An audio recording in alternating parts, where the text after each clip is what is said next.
It is Sunday the 7th of May. I'm in front of the Unitarian Church in Montreal, engaged in my alternative spiritual practice of protesting against Unitarian Universalist injustices, abuses, and hypocrisy. And it's been raining. It's also gusting wind. It just blew down a couple of my picket signs, even though they were even though they were bolstered by a bunch of picket signs behind them. I thought the overall weight would prevent them from being blown down, but apparently not. So we're probably not going to have a whole bunch of freestanding picket signs today. I got a picket sign in each hand. The classic picket sign saying "unsafe sect" will be in my right hand, and in my left hand we'll have a Unitarian perversion, or Unitarian Universalist perversion of justice sucks you asterisk you. So that's what we're going to go with for now. And got some people arriving here at the Unitarian Church of Montreal. Looks like my rain protection cover is falling apart, which is not good. Don't really want the picket signs getting wet, since that will mean having to replace the printed paper slogans on them if it gets too wet. So just rearranging the thing here. So yeah, I guess we're gonna have to do a few little adjustments here. Sorry about the confusion, but essentially the weather is not cooperating so much today. At least it's not a downpour. In fact, it seems to have stopped raining, so I'm getting rid of the umbrella for now.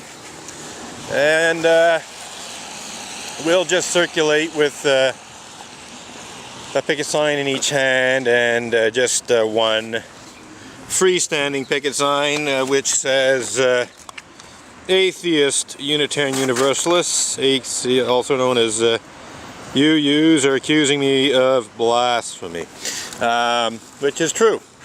Entirely truthful statement, arising out of the fact that the Reverend Dr. Peter Beyond Belief Morales led Unitarian Universalist Association hired Stikeman Elliott barristers and solicitors litigation lawyer Maitre Marc-Andre Coulombe to falsely accuse me of the criminal act of blasphemous libel in June of 2012. So we're coming up for the 5th anniversary of that immoral, unethical, borderline criminal, and I dare say batshit crazy attempted misuse of Canada's blasphemy law by the atheist Unitarian Universalist known as Reverend Dr. Peter Beyond Belief Morales, as well as the atheist Unitarian Universalist known as Kathleen K. Montgomery, who was the executive vice president, or perhaps I should say the executive vice president, putting the accent on vice, of the Unitarian Universalist Association back in the spring of 2012, when the UUA thought it'd be a really good idea to hire Stikeman Elliott barristers and solicitors litigation lawyer Maitre Marc-Andre Coulombe to have me served with an arrogant and aggressive cease and desist demand letter that, amongst other highly questionable accusations that have yet to be proven in a court of law, falsely accused me of the criminal act of blasphemous libel for allegedly, and I do say allegedly because it's simply not true, making, and this is an exact quote, unfounded and vicious allegations to the effect that ministers of the association engage in such despicable crimes as pedophilia and rape. In fact, I had done no such thing as far as I'm concerned, and I think as far as most people are concerned.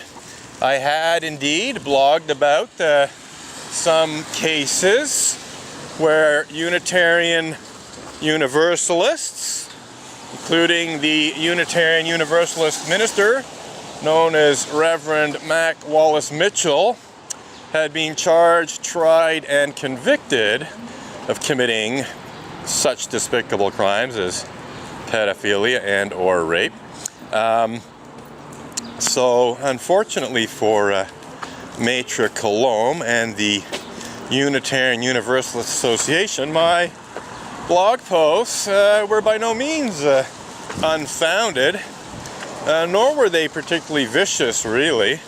I mean, they were just blog posts that told the truth about how Reverend Mac Wallace Mitchell had been charged, tried, and convicted of raping teenage Tibetan refugees who he had lured away from their families in India with promises of a better life in America, and how Richard Buell of First Parish Norwell had been charged, tried, and convicted of raping preteen girls, including a female family member who was likely a granddaughter or possibly a grandniece, but based on the age difference between him and her when she was raped, it was not one of his daughters. Which does not mean to say that Richard Buell did not rape his daughters. There is in fact credible information to the effect that he did exactly that, but by the time his daughters reported the rapes that Richard Buell had committed on them, the statute of limitations had run out, and so they were not able to have him prosecuted. But the statute of limitations had not run out regarding Richard Buell's rape of a female family member who was no older than 12 years old at the time that the rapes took place, or the times that the rapes took place, because they could have spanned, some years possibly. So that's that.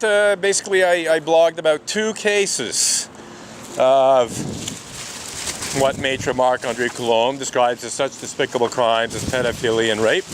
Both cases where the Unitarian Universalists in question had been charged, tried, and convicted and sentenced to jail terms, and this had been reported in credible news sources, including the Boston Globe. In the case of Reverend Mac Wallace Mitchell, to say nothing of the Oprah show and some other credible media. So both of these cases were public knowledge. There's nothing unfounded about that, about what I wrote. It was all very, very well founded on information that actually was available to the public, although not always available on the internet. In some cases, the information was contained in newspaper reports and so on that were not available on the internet. You basically had to go to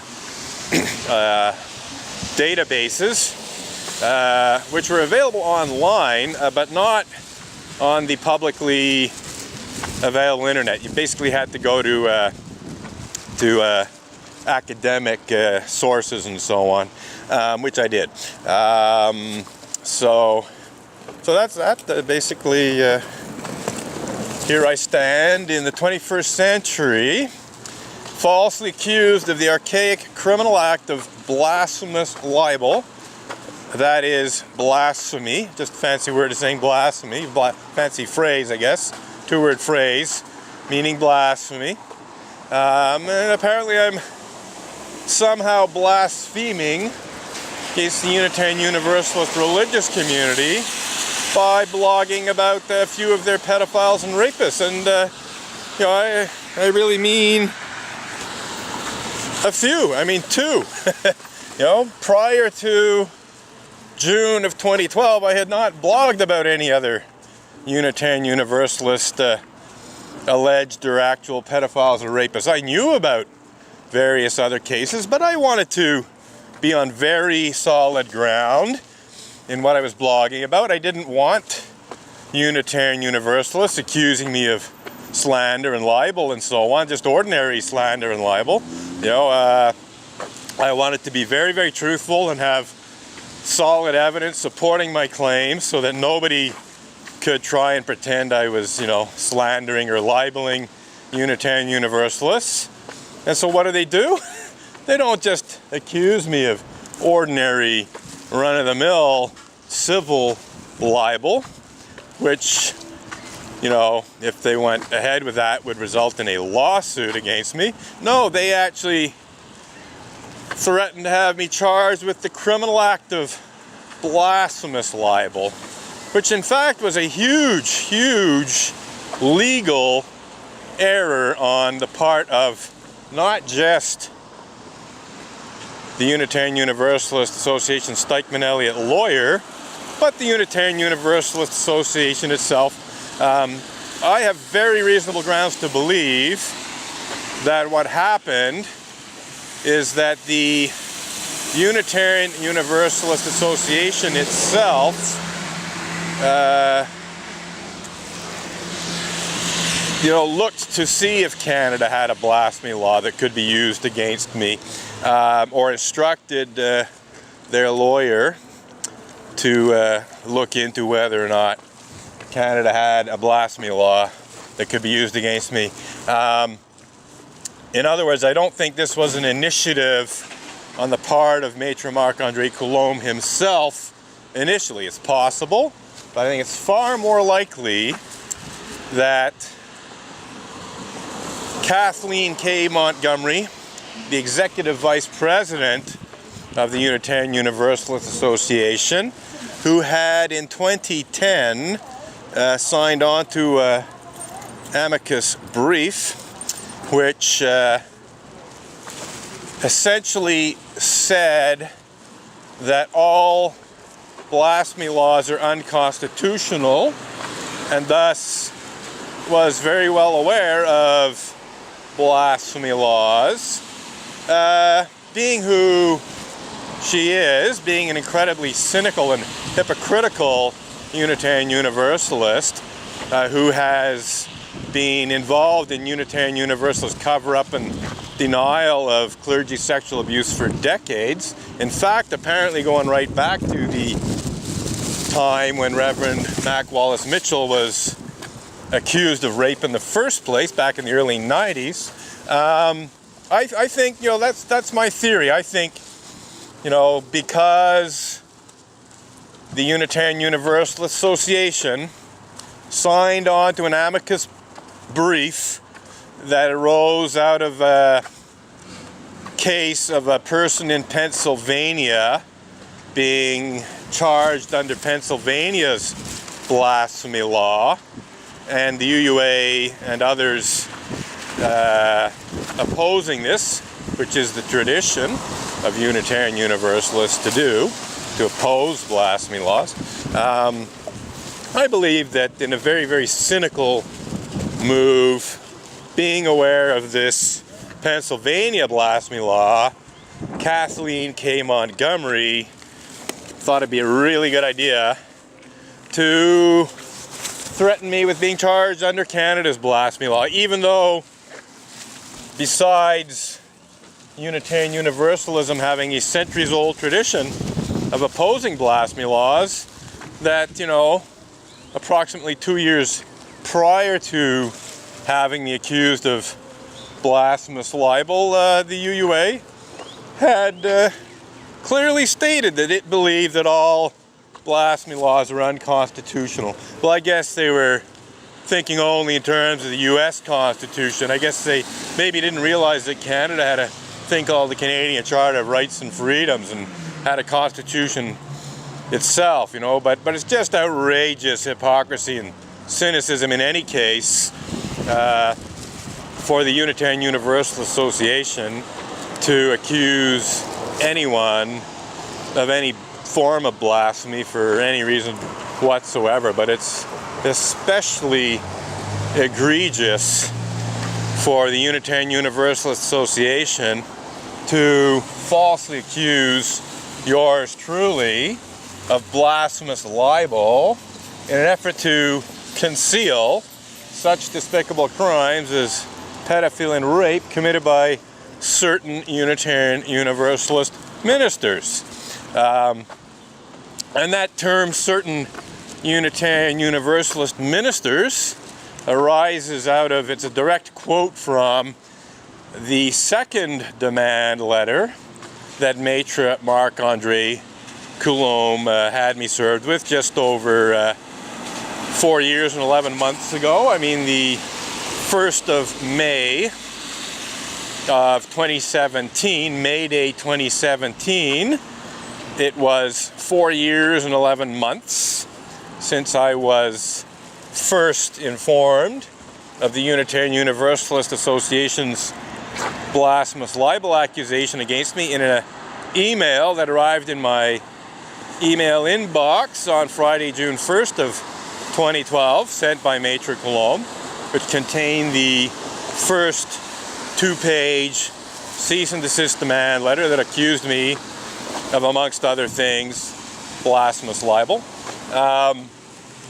I responded to that email by saying to Maitre Coulombe that I was having considerable difficulty finding blog posts that matched his description of unfounded and vicious allegations to the effect that ministers of the association engage in such despicable crimes as pedophilia and rape.